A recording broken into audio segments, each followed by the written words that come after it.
Welcome back to the show. I'm your host, Phil Risher, and on today's episode, we're diving into how to buy back your time through delegation, automation, and effective team building with Mike Abramowitz. Thanks so much for joining us today, Mike. Thanks for having me, Phil. Appreciate it, man. Yeah, absolutely. So, Mike is the co owner of Better Than Rich, where he helps business owners systematize their operations to gain time freedom while maintaining or increasing profitability. Mike now teaches other entrepreneurs how to buy back their time through delegation, automation, and effective team building. Mike transformed from being $130,000 in debt with a 400 credit score to becoming an accredited investor by focusing on solving high value problems in the marketplace. So, Mike, can you tell us your story? Like, how did you get into helping people do this? How you were in 130,000 in debt and how you got out of this and what was going on. Yeah, I appreciate this. I'll give you the long short version. The long short version is I grew up in New Jersey. I watched my dad own a plumbing business, so he's still 84 years old, still works 6 days a week, answering every Yeah. call in his plumbing business. He's 84, so for almost 50 years he's been running this business in Trenton, New Jersey. So I watched him hustle and grind. I'm the youngest of 8, and then I left for college to go pursue my engineering degree in Florida. And when I started working in college, I started in a sales position with Cutco Kitchen Knives with Vector Marketing. So started selling Cutco. I paid my entire way through college. And my whole goal was to take the ambition and work ethic that I learned from my dad. But then when I started learning sales, I was like, oh my God, I read Rich Dad, Poor Dad at a young age. And my mentors in the sales industry were teaching me like 7 Habits of Highly Effective People and how to win friends and influence people and like all these books. So I bought my first house when I was 20. And I had 3 rental properties before I graduated college. So I was 22, 3 rental properties. I was like, I'm going to retire at 40. I'm not going to work and grind like my dad. Yeah. I'm going to be better than the family, and all this, all that was filled in my head as a young, arrogant, egotistical early Yeah. 20 Yeah. something. So, I graduated. I took a career position within Cutco. They offered me a career position to train and teach other students how to do what I did as a college kid. Wow. So at 22, opened up my first business.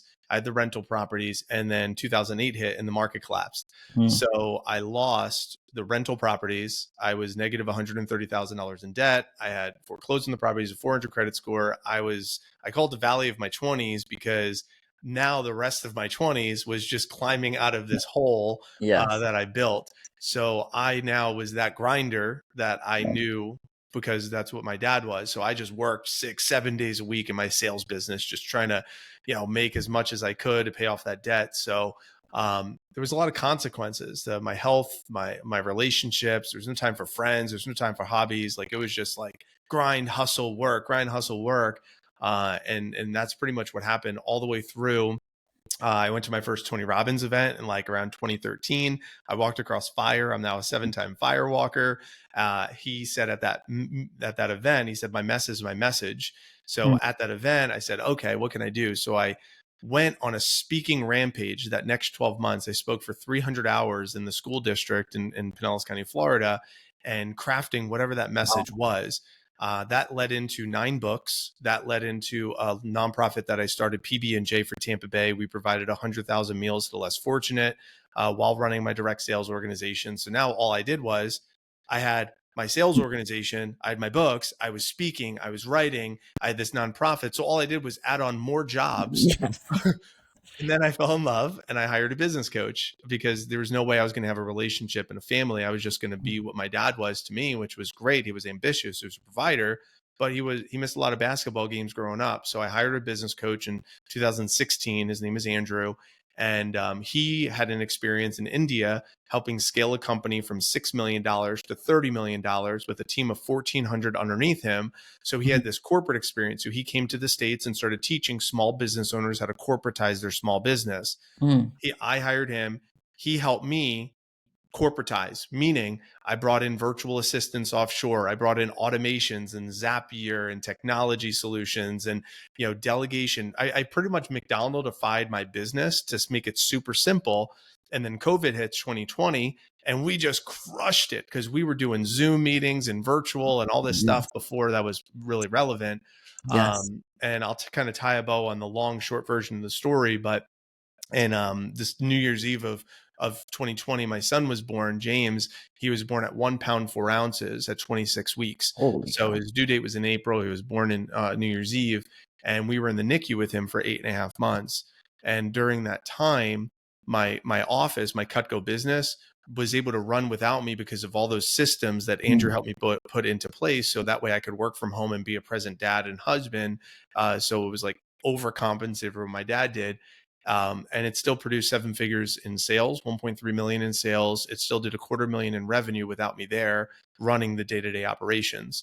So when we got out of the hospital in September of 2021, I called my business coach, Andrew, and I said, do you think we could teach other business owners how to do what you taught me how to do? He said, let's find out. And that was the birthplace of Better Than Rich. So now since fall of 2021, we've helped hundreds of other business owners in all different industries, helping them build business predictability so they can buy back time, not necessarily do what I did, which is like wait for a circumstance to happen, but it's like taking a vacation without their cell phone, or being able to just have dinner with the family and not have the phone constantly blow them up. So just have like predictability and whatever helps them buy back their time. So that's the very long, short version. We could go in any Yeah. direction that feels right, but that's essentially how we got to where we are right now. Yeah, very cool. Awesome story. It's a lot of correlations actually with my story as well, which is very ironic. But I want to dive in on talking about the better than rich shift, because a lot of times most people listen to this show are going to be like 1 to 10 million home service business owners, and they're going to still maybe be sucked in, like the 1 to 5 million, they're going to be sucked into things. When you work with these businesses, how do you figure out, okay, we need to fix this first in the business, or where do you start with them to try to like help them get out of the day to day? It's a great question. We get that question all the time, and we call it the lead domino. If you are familiar with The One Thing by Gary Keller, Hmm. it's a really fantastic book. So the concept in his book is the lead domino, which is like the small, tiny one thing that if we just knock that one down, it will create momentum for the big thing. So what we do with any business owner right now, we're really helping the home service space. And because there's we small tiny lead domino creates massive upside with buying back time and also increasing predictable revenue for these businesses. I'm sure you see that too. But we Yep. figure out what that lead domino is. Usually the lead domino is in one of, we call it the time rich 6, and it's in one of these 6 areas, which is either boundaries, communication guidelines, systems, playbooks, team, or technology. So it's usually one of those 6. And what we have found recently, it's usually going to be the systems, which is number 3, and the playbooks number 4, because what happens, the way we define a system is a series of if-then processes. Usually it's in their talent journey or in their client journey. So the client journey is the user experience. And what I love about what you do, Phil, and with Flash is like you generate these leads. It's like you're starting at the top of the funnel with the client journey, but then it's like, what happens next? Yeah. What's the sales process for that client? Then what's the onboarding process for that client? What is the retention process and the maintenance process and the referral and reviews and ratings and ascension offers, upserves, and how to generate more, how to maximize the lifetime value of that one client. So it's all the client journey that's after the cold marketing. And then for the talent journey, it's the same thing. It's like, oh, I can't find good people to work for me. It's like, well, what is the ad saying? What is the interview process for them? What is the interview, the training, the onboarding process look like? How is that setting expectations? Because people quit or they're not good is because their experience is not meeting their expectations.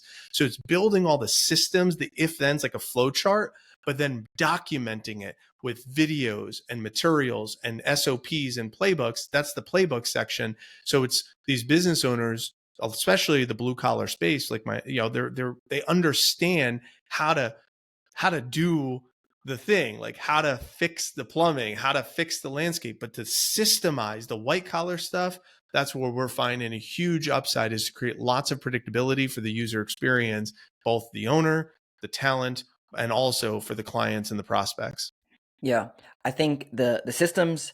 There's two parts to the systems that I found is that the first thing is, okay, how do I document the systems and actually work through the systems, which it sounds like you can help with. What about when you have an owner that's like a hero syndrome, that's like, no, they can't do it as good as me, or like, who do I even give this process to do because I'm doing this thing in my business? Like, how do you walk them through that?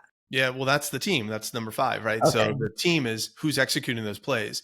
So Mm. what I would say to that person that has this hero syndrome is, if you ever watch a sports team, imagine this, just imagine this. The coach is the best player on the team because he's the coach, he's the head coach. and he runs onto the field and says, hey, Patrick, you're out right now, Mahomes. I'm going to run quarterback because I could do it better than you. Patrick is going to be like, why did you hire me? And why are you paying me what you're paying me to run the plays that you're just going to pull me out and run? Like, it's almost ridiculous when you think about it in that context. Yeah. And that's essentially what the owner imagine that's the coach. But imagine the owner is coming down from the suite, from the box, tapping the coach on the shoulder to say, hey, put me in as running back. It's ridiculous. So for an owner of a company to say, no one could do it as good as me, you're probably right. But Dan Martell says in his book, 80% done by somebody else is 100% awesome.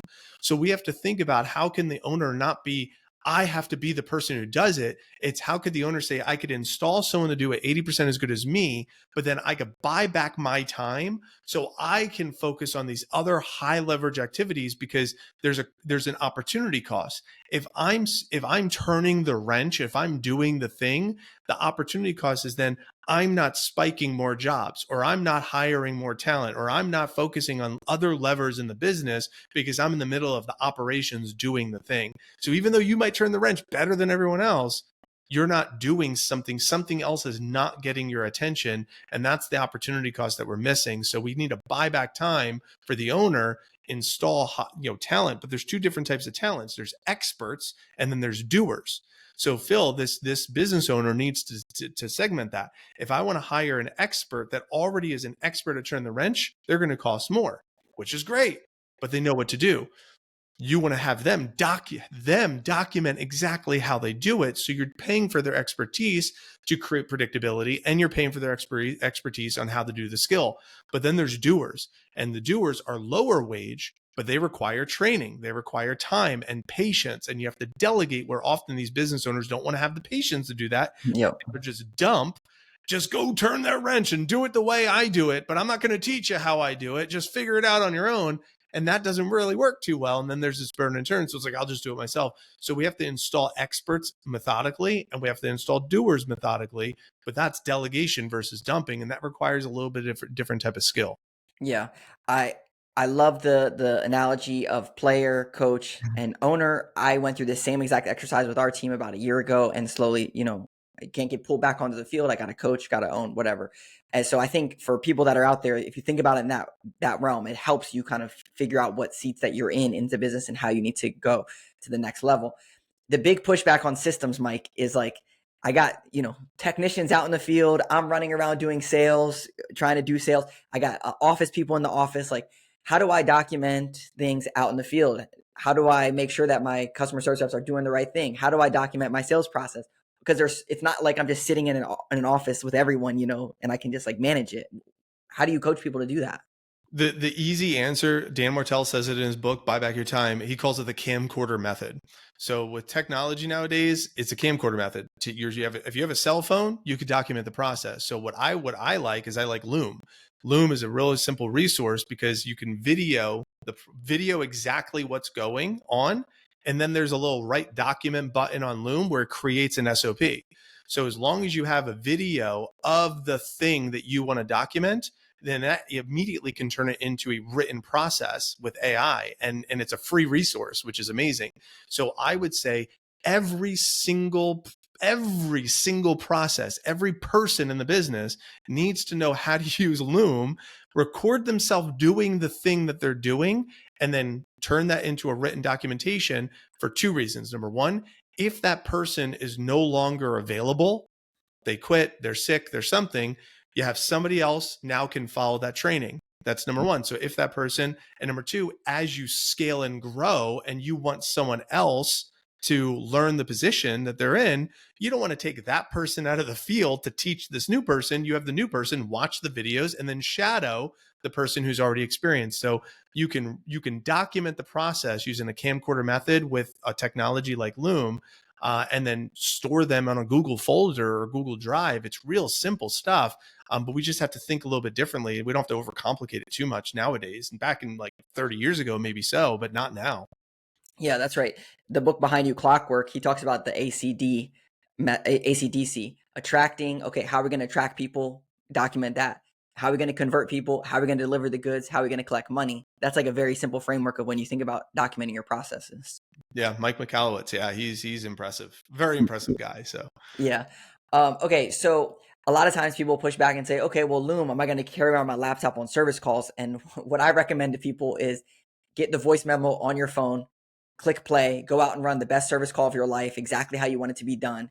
Take that voice recording, turn it into a transcript, plug it into ChatGPT, get the SOP, and then you're good to go. And you can do that over and over again for sales calls, service calls. 100%. The only reason why I suggest the video, and the video, you wouldn't be able to do that for a sales call. I think, Yeah. that's a little odd, but for the fulfillment part of like doing the actual jobs, I think that's where video would come into play. And what I'm finding, and you could correct me if I'm wrong here, most of the again, this is Buy Back Your Time, Dan Martell. He calls it the replacement ladder. So there's administrative, then and marketing and fulfillment, and then it's sales, and then it's leadership. So sales and leadership, most of the time, these businesses, I know you said like 1 to 5 or 1 to 10 million, they really shouldn't be delegating sales and leadership if they're running that size of a business. They need to offload those bottom three, the marketing and the fulfillment and the administrative. So those three are the only three that really need to get offloaded first, in my opinion. If they try to offload sales too prematurely, they're going to have some consequences, in my opinion. So I would make sure I document all those bottom three first, or for marketing, just offload it to Phil and Flash, so that way they handle the marketing for you. But I'm actually made a video on the replacement ladder specifically. So like 1 million, usually they need to have a CSR or a rockstar CSR who manages their inbox. Then 2, 3 million, usually at that point, they already have delivery, because most home service businesses, they hire techs first and they get the stuff done. To get to 1 million, you got to have delivery. They just forget about the admin piece, which he talks about in the book. A lot of times people skip that step. Then marketing, they do that. Usually when they go from 3 to 5 million, they are still the best salesperson, but they hire another salesperson or two. And then to go from 5 to 10, they have to have rockstar salespeople and then hire the next layer of management team. And that's kind of the ascension. But and you know this better than me. We have a couple in that $3 million range, and they have a couple of salespeople. But what we are finding is their follow up is awful. So the lifetime, maximizing the lifetime value of one client, they can generate an extra, like they could double the entire business model without spending any more money on marketing and without hiring any salespeople, just by getting back into the homes of people they've already sold to. And they could do that with upsells. They could do that with maintenance visits. But something else that is really, and this isn't accurate for every business, but here's so interesting. You may have seen this. Going from transitioning from residential to commercial, just by asking the question of, hey, by the way, I know we just did this in your house. Who do you know that might need something like this done for their commercial business or something? And it seems like the margins are a little bit higher in the commercial. Now the timeline is maybe a little bit different, and maybe it's not transferable for every single home service industry, but man, it seems like a really good transition into a higher margin, larger scope of work potentially. And again, now you don't have to hire salespeople because hiring and training salespeople are a little bit more challenging than hiring and training the technician, and getting the fulfillment piece filled. So that's interesting in itself. I don't know if you've seen that at all, but here's there was a so what there is, because what's happened, you get some of these ultra wealthy people we've seen, and they'll give like a donation of like a $50,000 holiday lighting job to their church. Yes. They will donate like, I love this business. I do business with them all the time. And we're going to pay for their dock to get it redone. And it's like, they're just donating $20,000 to $100,000 jobs just by asking the question. It's that's pretty good, right? I'll kick it back to you. But I think it's great. I think asking the question, the biggest one is, hey, who do you know that needs this? Or do you have any friends, family members that might need this? One thing that we do at the end, when an invoice is complete, is send out a referral email with a little coupon on it that says, give the gift of clean, give the gift of a safe home, give the gift of whatever. And it's a little like $50 off. And you can just forward the email to any friend or family member, which is really great to generate referrals. I want to hit on this big one, which is boundaries, because like your dad, for example, what are the boundaries, right? You're at dinner with your family. Where are the boundaries? This is my business. So What do you do? Tell me about this one because I'm curious. So here's the saying is your business is a vehicle for your life. It's not your life. That's number one. And if we understand that to be the truth, then that's going to create a different paradigm. Hmm. And we built the business for a reason. And sometimes we have to just question what that reason was. And oftentimes it was, I wanted to be a better, you fill in the blank, but I Hmm. wanted more freedom, right? But sometimes we build the business and then we just have a glorified job. So the boundary, a gross example I like to use is if you're making love to your spouse and it's 2 a.m. And the phone rings, do you answer it? And I ask this question sometimes like, it depends who's calling. That's not the right answer. Yeah. The right answer is, well, of course not. Hopefully that's the answer because that's out of bounds. So if that's out of bounds, Hmm. what that means is making love to my spouse at 2 a.m. is a priority for me and nothing's going to interrupt that. We just have to get clear of what our priorities. So another word for boundaries is protecting priorities. So using the football field or the basketball court, out of bounds means we have to stay in bounds. That's what our priorities are. What are the priorities? I created something that that works for me. It's like a little triangle. At the bottom is predictability. I want to create business predictability as the foundation, and then I want to have in the middle. I call it BFF. B at the bottom, business predictability, and then F in the middle is family leadership. Like I want to be able to have leadership in my family as a husband, as a father, and just demonstrate what that means in the best way I can. I'm not perfect, and no one is, but it's a goal. And then at the top is going to be the other F, which is BFF. What did I call this? I don't remember what I called it, but it's financial freedom, legacy. It's going to be like health, that piece of the pyramid, which is what happens beyond me. I want to have energy for myself, but I also want to have like a legacy beyond me. So if those are my priorities, is business predictability, family leadership, and having some sort of like connection to my faith, connection to my community, connection to life beyond me, generational wealth, all of the decision making comes from those priorities. So for my dad's 84 years old. What do you think his priority is right now? I mean, the guy grew up with bed bugs and roaches in Trenton, New Jersey with absolutely no money. He doesn't, he has a very self-centered type of ego paradigm that he is just so conditioned on that Hmm. nobody else can do it as good as me. So my priority is survival. So the kids are out of the house. He's a great grandfather at this point. The only thing that matters is survival because that's conditioned in him. So all I would say to someone out there that's listening to this, if you're not 84 and you're not a great grandfather and you're still young enough to make some changes, all I could say is reevaluate what those priorities are so you can just demonstrate the leadership that's needed for your family, for your community, for your faith, for something that's bigger than just the business, because the business is a vehicle for your life. It's not your life. And we just have to reevaluate some of those decision making sometimes. Yeah, I completely agree with you. And in the book Buy Back Your Time, we talks about this admin piece. A lot of times, I feel like the boundaries is inside of this admin piece of things, which is you're getting calls, you're getting emails, you feel like you need to respond to this and do this, and a lot of times you're out running around, and then oh well, when it's quiet, 6, 7, 8, that's when I can look at my emails and respond to things, and that is a $10 task that you're doing that you don't need to be doing, that you could even filter things down. And I think a lot of times people get stuck on this. Well, it's not, it's all, I would say it's a both end because there's also the doom scrolling on social media, Yeah, it's like very late true. night, one of those, or so it could be reaction mode. What I heard you say, Phil, and you correct me if I'm wrong, is reaction mode, like almost like the firefighter. There's a fire, something needs Yeah. my attention, an email or a call or something administrative related needs my attention. So therefore I'm going to react to it.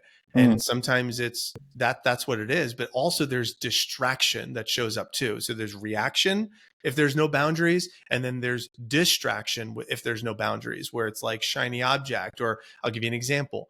My dad had an idea of starting a one-stop shop for his plumbing business. So beautiful idea. He spent 30, 40 grand on getting like a retail space set up. But then it's like, No one knows it exists. There's no marketing. There's no clients knocking on the door. So it was like a cool idea that turned into a distraction for Mm. his time, his money, his energy, all of his resources. So there's cool ideas, which could be distractions. AI could be a distraction, shiny object. And then there's a reaction of like, if they don't have these systems or boundaries, like we're talking about in place or administrative related. So that's where the communication guideline also ties in. That's why it's number 2 on that Yeah. time rich 6 is I want to have parameters, what deems an email versus a text versus live call Mm. versus what needs to be in person. So I have to have these communication guidelines in place for my team, for my clients, for my prospects. And if you're doing, like, we have a client who does $1 million jobs. I mean, they do full landscape for like Barry Bonds and Julia Roberts, like high end. And it's like these clients, they have my phone number. I'm like, Yeah. hey, I get it. I don't disagree with that. You need to have a white glove experience in some cases. And could there be an invitation for filling out a form before they call? And that's a small guideline where it's like, hey, this is a request. If it's an emergency, call me. But my request is if you can wait till normal business hours, just fill out the form and you'll be the first on the list we contact. Small request inside of a guideline. They could honor it or they don't, but you at least have to put it out there to them, and then they have a choice to honor it. But at least there's something there in place. Mm. And I think too many business owners are fearful that if it's just like they don't get in touch with me, then they're going to go somewhere else. It's like they could still get in touch with you, but could you just put a buffer? Could you put again, using that boundary around it to make sure you have a boundary protected by some sort of communication guideline? Yeah. I love the boundary idea and just setting communication parameters, all of those things. I think a lot of times it's so hard because it's like your livelihood, and I think you kind of got to get out of that mindset. Another big mindset for a lot of people, like when I was in the trades, it's like, no, everyone comes to work and works at work. And if the CSRs are not there answering phones and the technicians don't show up to the supply house, like, no, they're not doing work.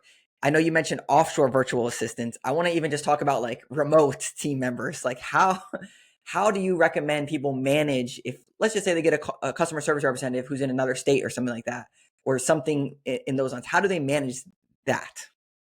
It's a good question. I'm not gonna fake like I know the answer for every single business. I'm not gonna say this is a blanket statement that's gonna work for every business. But here's a couple of things that we have seen. Number one is having some sort of project management software, so that way we can make sure that if there's someone remote, we see exactly what the tasks are that they're working on and what is the progress on those tasks. Now, hearing project management software, what the hell is that? I'm a blue collar guy. I use pen and Sure. paper, right? So that's where the time rich number 6 is a tech solution that number 5 the team uses, so that way they could be a little bit better at their job. So using something like ClickUp is what we use, or Asana or Trello, just a project management tool that you can see the progress and also the projects that are happening. That's just one idea. Another idea is being outcomes driven is really important, more so than time driven. So we want to make sure that the metrics, the KPIs the business owner is managing, they're managing that more so than the person. So that kind of Mm. comes into the systems thing as well, where it's like I want to know the data. So if we're managing someone remote that is answering calls, I want to know how many calls came in, how many got answered, how many booked, how many rescheduled. So if I just look at the numbers, that's going to tell me a story. So there's feel versus real. It feels like my staff is not working. Really, actually, they're very much working, but you need more calls. You need more calls, or like Mm. you need to increase the conversion rate on the back end. And there's actually a broken part in the client journey is why your people are not productive. It's because the system is broken or the client journey is not working, not that your people aren't working. So the data and the KPIs often tell a story that is being missed, but that blue collar mentality is it's the person's fault. It's not the process's fault, because they typically aren't thinking about processes in that way. So that's, again, it's not a blanket statement. I'm not going to say this is perfect for every business, but this is just in general business best practices. Yeah, the project management piece, to kind of like put this together for home service businesses is like we talked about, okay, we want to do more commercial jobs. So we want to do more jobs at a church. So we need to build a list of all the churches. Okay, who's going to do this? That would go into a project management software of like, okay, we need to build a list of all the churches. Then next step is we need to craft an email or some type of outreach for these churches. That's the next step. Then we need to reach out to 10 per day. That's the next step. So now you're taking your ideas and actually documenting it out. And you don't have to be the one to document it out. You can have people that are going to create this project management. But what it is intended to do is to take your ideas and turn it into a process. So that way you can actually execute on the ideas that you have. A lot of people just say, oh, we should do that. But then there's no project management and there's no team member to have there.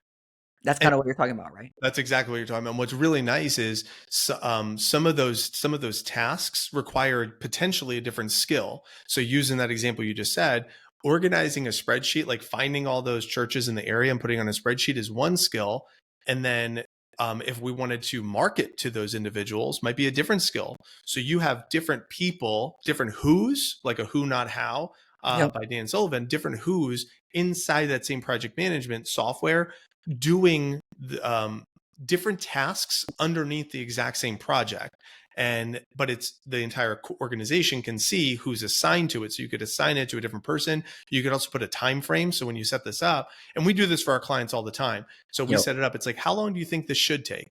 How long when do you want this done by? And we could put deadlines. We assign it to people on our team. For us, we have a 30 to 40 person team that handles all that administrative for business owners. So like a home service business owner listening, just an FYI, there's companies out there will just do this stuff for you. So you don't have to be the one to figure all this out. But you can figure it out and you could do it yourself and it could save you some dollars. And that's why I believe there's podcasts and resources like this. So you can do it yourself. But there's also companies you just plug them in and like they'll just handle it all for you. Yeah, absolutely. And I think that the piece of virtual assistance onshore or offshore is that a lot of the things that you want to do or the systems that you want to put in place that if you knew that you could solve them for $1,000, $2,000, $3,000 per month and have it completely done for you. I think a lot of times people don't know that. They think it's this big thing that they have to figure out.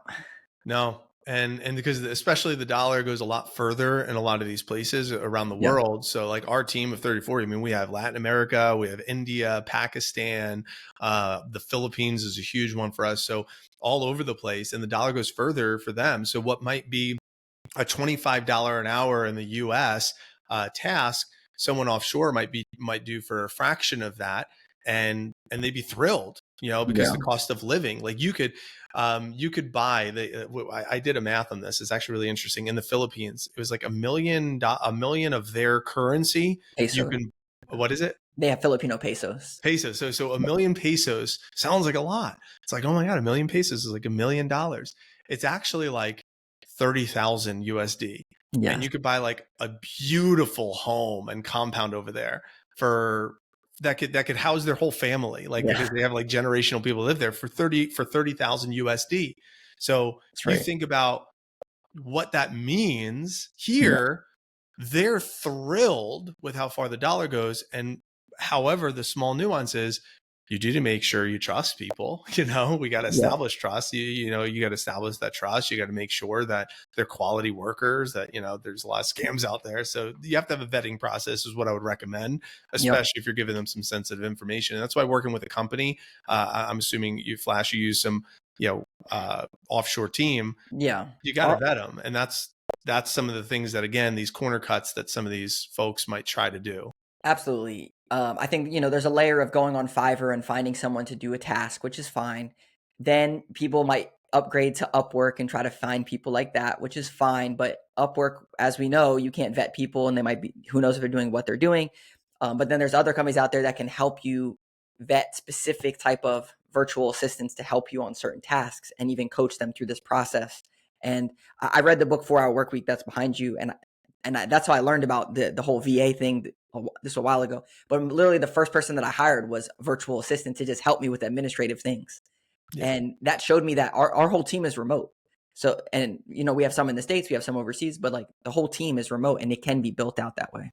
And one of the things I'll say is, I know, Phil, you're coming on our podcast. We had a guy, Qasim Aslam. He had an 8-figure exit from his company called Solutions 8. It's a Google Ads agency. And his episode, he talked about the Pareto talent distribution, like how to use the Pareto system for hiring talent. And one of the things, if you're listening to this, if you do want to try to do it yourself, which I recommend if you have the Yeah. capacity to do it, if you wanted to go to a Fiverr and Upwork, the big key here is a test project. And I think it's something that's often missed is pay them up front for the work that you want them to do ahead of time and give it to them as a test. So let's say if you're going to say, hey, this task might take, let's say you're going to hire someone $10 an hour as an example, and you give them a project, it's going to cost 2.5 hours of time. You think it's $25. You tell them, I'm going to pay you double. I'm going to pay you $50. And here's the task. Here's $50, pay you up front. Get it done for me. And here's the kicker. Inside the test project, you give them like the incorrect email or an incorrect login. So you wait and see how long it takes them before they start figuring out, number one, that it's an incorrect login. And number two, if they actually run away with $50, then you might say, that's a waste of money. It's actually the most beneficial use of your money because now you could test their integrity, you could test their reliability, their dependability, their work ethic, how fast how slow, if they wait till the day before the deadline that they gave you, like all the things that go behind it. It's a really genius way to bring on remote workers just in general, or any worker just in general, is using this test project concept and almost like giving them a chance to fit, like you want them to fail and see how they correct themselves in the failure, if you will, and how fast they are and do they actually ask for help and all that stuff. Yeah. And I think like for us, we do it like if we bring someone on, we're like, hey, make this for Flash and like do this as if it was Flash, and we'll like misspell things, give them the wrong things, and then see, if they can figure it out. If they don't figure it out, then yeah, they're not the right fit. So I think it's good. I think specifically for home service business owners, a lot of times what we're talking about is like completely foreign to them. So I would recommend, like I talk to a lot of these people and we talk about Upwork and Fiverr and stuff. I always recommend go through some type of a company that's going to find these types of people and build the systems for you, because you don't know what you don't know. And you don't want to go 6 months and like go through this taxing period and just try to figure this out if you could work with a company that knows what they're doing. That's why we started a company. I mean, I shared the origin story is because we have found that most business owners, they do not want to do it themselves.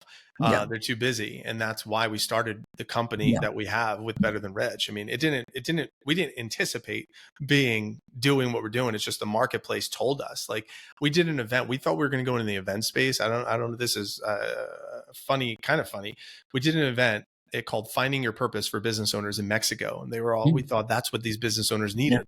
Leadership, kind of like what I was talking about, priorities, like know your main thing. So we had 20 people come out, they're like, spend like $5,000 each. And we did this unbelievable retreat for them. At the end, they're like thrilled. And we said, well, what do you need next? They're like, well, we got to go back to our businesses. We can't like feel all fulfilled and woo and all this stuff because we got to go back to our business. So we did another event in March called Business Systems Mastery. So we showed them how to do this stuff in their business. On day 2 of the event, I said, how many guys have virtual assistants? And none of them raised their hand. I was like, oh my God, I have 12. I had 12 offshore virtual assistants just working for me. And I was like, what if my team could do work for you? Would any of you guys be excited? I said, I'll do that with 5 of you. And 10 of them raised their hand. They're like, all right. So I just did it as a test. March of 2022 as a test. That test launched into like a legacy product that we now have, but 70 something business owners, maybe 80 business owners. That's how we built like this virtual assistant agency because there was such high demand for it.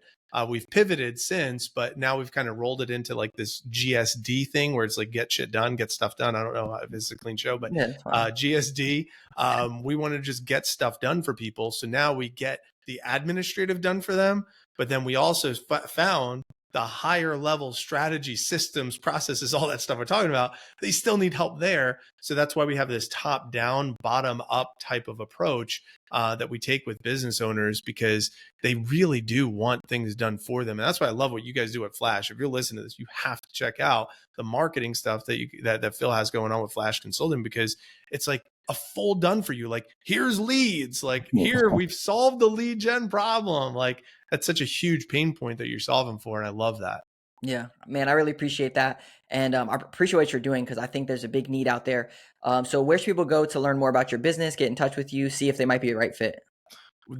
Here's what I'll say. You don't need to figure out if you're a right fit. We're doing for anybody who listens to the show, a 30-minute no BS call. So no pitch. We'll install 4 systems into your business for you. and for free. So in 4 systems, done, no pitch, 30 minutes. And we're just going to show you what it means to get something done. And you could go to Nice. betterthanrich.com/GSD, betterthanrich.com/GSD, book a time. Those 4 systems, if you need a talent system like for hiring, done. We'll build a customized playbook for your business, or a sales process. We'll build that, or an LTV, the client maximization. We'll build that. If you need, for administrative writing, like getting your delegation of your writing style done, a 12-month email nurture sequence to nurture your current clients and also your prospects, that we'll build that out, done for you. A proposal and quoting system, completely done, customized all towards your business. So as long as you have a website, we can scrape the content from your website, and we could build all these systems for you in your language, in your words, with your client avatar, and we'll get it all done in 30 minutes, that you can take this and boom, just bring it to your team and just get that stuff done for you. And that's essentially what we're doing for anybody that listens to the show. Is just like a gift.